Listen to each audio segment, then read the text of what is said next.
दोस्तों 16 मार्च उस दिन एक ऐसा भ्रष्टाचार गोंडेवा में हुआ जो हम आप तक शेयर कर रहे हैं और ऐसे कई भ्रष्टाचार हैं। 16 मार्च को एक ऑनलाइन ओपन कोटेशन टेंडर हुआ। उस कोटेशन टेंडर में 5 ठेकेदारों ने उसमें प्रतिभागी हुए और जिसे 11:30 बजे ओपन करना था, लेकिन सिविल के जो इंचार्ज है अंसारी, जिनके भ्रष्टाचार के बारे में हम बार बार अब तक हम खुलासे कर रहे हैं, उन्होंने उसे 11:30 बजे ना ओपन करके शाम को 4 बजे ओपन किया। और ऐसा इसलिए किया क्योंकि उन्हें ठेकेदारों के साथ में उनको मिली भगत करनी थी। जिस को 11:30 बजे ओपन करना था उसका अधिकतम 11 बजे तक आखिरी समय था। 16 मार्च को 11 बजे तक डीडी जमा करना था, लेकिन उस दिन उसे 11:30 बजे ना ओपन करके ओपन 4 बजे किया गया और डीडी लगभग जो 11 बजे तक जमा करना था उसे 11 बजे जमा ना करके डीडी को 1 से 2 बजे के बीच में जमा कराया जाता है।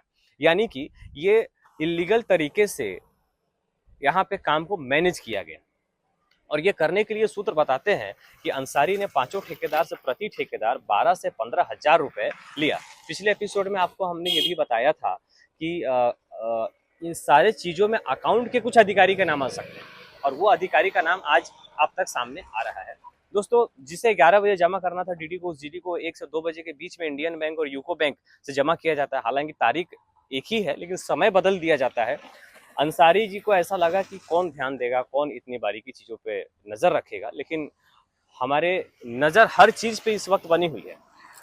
अंसारी जी ने प्रति व्यक्ति 12 से 15 हजार रुपए प्रति ठेकेदार लिया और इसमें अकाउंट के काबरा नामक जो अधिकारी है उनके भी हिस्से इसी पैसे में मिला हुआ था। यानी कि सोचिए कि एक दिन में सिर्फ समय बदलने का यहाँ पे सिविल के जो अधिकारी और जो अकाउंट के अधिकारी है काबरा, ये दोनों मिलके एक ही दिन में कुछ घंटों के लिए के काम करने के लिए 70 से 80 हजार रुपए यहाँ पे इस तरीके से इलीगल काम कर लेते हैं। दोस्तों, आपको बता दूं कि इससे पहले जो एपिसोड हमने आप तक लाए हैं उससे पहले हमने CVC chief vigilance commissioner Delhi उनको और पीएमओ प्राइम मिनिस्टर कार्यालय को और संबंधित कई डिपार्टमेंट को हमने शिकायत की है, क्योंकि हमारे पास में सारे प्रूफ हैं, इसलिए हमने शिकायत भी किया है। और वहाँ से मैसेज भी है, स्क्रीन पे आप देख भी पा रहे होंगे कि वहाँ से कंप्लेन रजिस्टर्ड का मैसेज आया है और एक फ़ोन आया था। उस फ़ोन में बताया गया है कि ये बहुत गहन मामला है और इस पे सारे जो प्रूफ है, जो जानकारी है वो साझा करने के लिए कहा और साथ ही सारी जानकारी गृह मंत्रालय को यहाँ से दिया जाने की बातचीत हुई है। तो जल्द ही ये चीज़ें आप तक समझ में भी आएंगी, चीज़ें कि क्या हो रही नहीं हो रही है।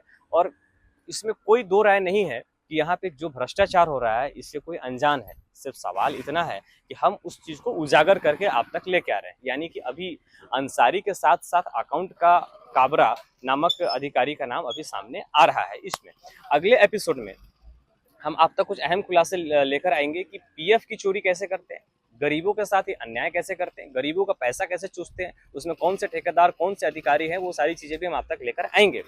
दूसरी बात, अगर जैसा कि पिछले एपिसोड में हमने 2 ठेकेदार का जिक्र किया था, एक एमजी कंस्ट्रक्शन जो घनश्याम सिंह का है और दूसरा अमित विनोद सिंह, इन दोनों के ऊपर के बारे में भी कुछ अहम खुलासे हम अगले एपिसोड में लेकर आएंगे।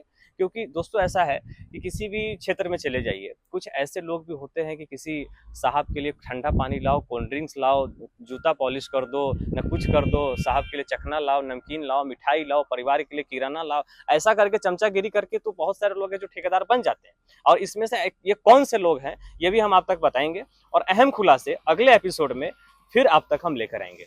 और जो खुलासा आज हमने किया है ये तो एक छोटा सा खुलासा है, जो ऐसे कई खुलासे, कई सबूत हमारे पास जो हम डिपार्टमेंट को सौंपेंगे और इस पे पूरी जांच कराने में निष्पक्ष तरीके से हम मदद भी करेंगे। अगले एपिसोड में अहम खुलासे के साथ फिर हाजिर होंगे।